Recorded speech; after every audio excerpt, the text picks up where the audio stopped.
हत्यारों को जेल भेजो।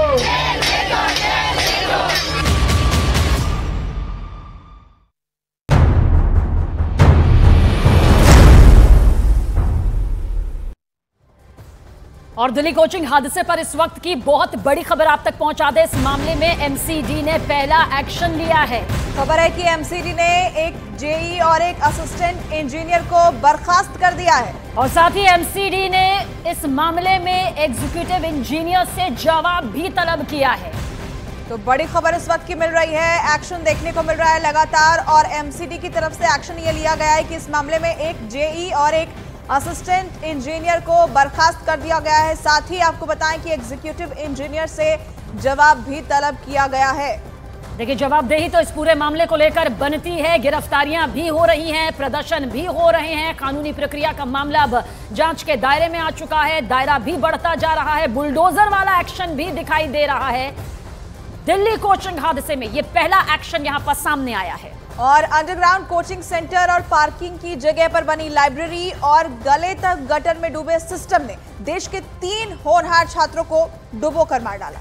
अब तक इस मामले में 7 लोगों की गिरफ्तारी हो चुकी है। इस हत्या वाले हादसे के 3 प्रमुख कारण भी हैं। देखिए, पहला सिस्टम की लापरवाही, दूसरा मॉनसून से पहले नालियों की साफ सफाई न होना और तीसरा बेसमेंट में बनाई गई लाइब्रेरी से पानी निकलने की व्यवस्था न होना।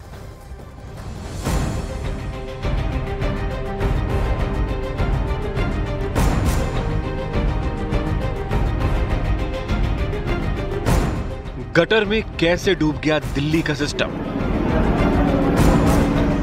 ये आक्रोश, ये गुस्सा, ये पीड़ा उन 3 छात्रों के लिए भी है जो कोचिंग सेंटर में बने मौत के तहखाने में मारे गए। ये गटर में डूब चुके उन सिस्टम के लिए भी है जिसने देश की राजधानी कहे जाने पर इतराने वाली दिल्ली के मुंह पर लापरवाही की कालिक मल दी।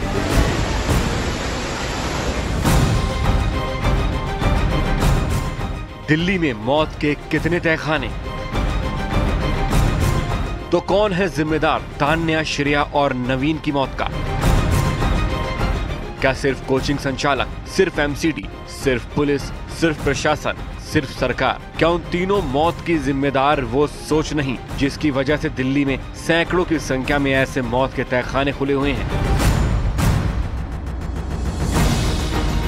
कुछ दिन पहले दिल्ली के पटेल नगर में करंट से जान गंवाने वाला नीलेश राय खबर था और तान्या, श्रेया और नवीन दर्शक। और अब तान्या, श्रेया और नवीन खबर हैं और बाकी जीवित बचे लोग दर्शक। अंडरग्राउंड डेथ चैम्बर, कितने कोचिंग सेंटर? इसीलिए सवाल है कि आज तान्या, श्रेया और नवीन के लिए जो प्रदर्शन हो रहे हैं, उनके लिए जो कैंडल मार्च हो रहे हैं, इन 3 छात्रों के लिए जो गुस्सा है, क्या वो दिल्ली को गारंटी दे पाएगा कि अब ऐसा कोई और हादसा नहीं होगा? अब जिस पेरेंट्स पे बीत रही होगी वही जान सकते हैं, बट मेरे को लगता है ऐसा कि मैनेजमेंट पे तो कठोर से कठोर कार्रवाई और राजेंद्र नगर में जितने भी इंस्टीट्यूट चल रहे हैं सब पे जांच होनी चाहिए कि मैंने यहाँ तक भी सुना है कि जो बेसमेंट में जहाँ पे ये हादसा हुआ उनका परमिशन ही नहीं था, उसका परमिशन एक स्टोरेज के था, लेकिन वहाँ पर लाइब्रेरी चल रहा है। क्या एमसीडी, प्रशासन, सिस्टम या सरकार गारंटी दे पाएगी कि दिल्ली में कोचिंग सेंटर के नाम पर अब कोई अंडरग्राउंड डेथ चैम्बर खुला नहीं रहेगा?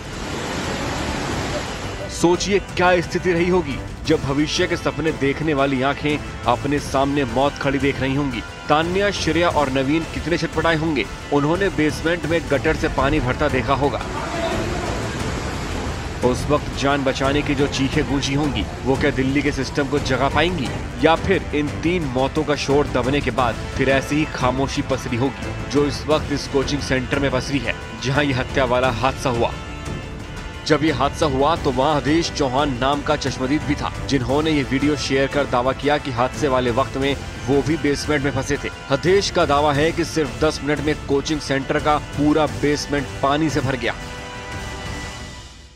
न्यूज़ 18 इंडिया की टीम एक्सक्लूसिव तौर पे पहुंची है राव कोचिंग सेंटर के अंदर, जहां ये पूरा का पूरा हादसा हुआ है। हम आपको वो तस्वीरें दिखाने जा रहे हैं। सीढ़ियों से पहले देखिए, सीढ़ियों पे आपको बर्बादी की तस्वीर दिख रही होगी, जिस तरह से ऊपर से पानी यहाँ पहुँचा है। हम इधर लाइट इधर दिखाइए, इधर कैमरे को ले जा रही है। देखिए अभी भी यहाँ पानी है।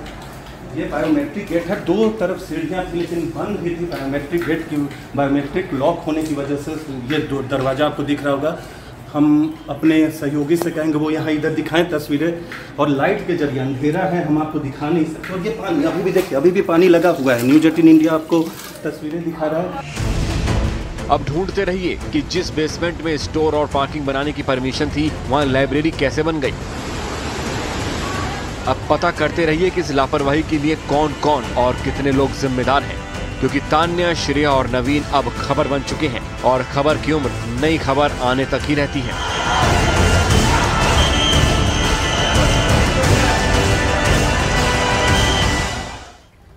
और देखिए इधर निर्दलीय सांसद पप्पू यादव ने कोचिंग सेंटर को लूट का अड्डा बताया। उन्होंने बेसमेंट हादसे की जांच की मांग की और पीड़ित परिवार को 1 करोड़ रुपए देने की भी मांग की।